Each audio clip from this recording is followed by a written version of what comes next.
Today's word is cordon bleu. It means a designation of excellence in cooking, especially for a chef of the highest class. Also refers to a dish of meat, often chicken or veal, stuffed with ham and cheese, then breaded and fried. Here are 2 examples using this word.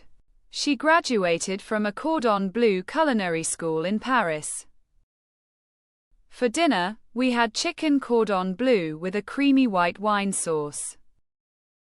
Some synonyms and antonyms to help you understand the word better.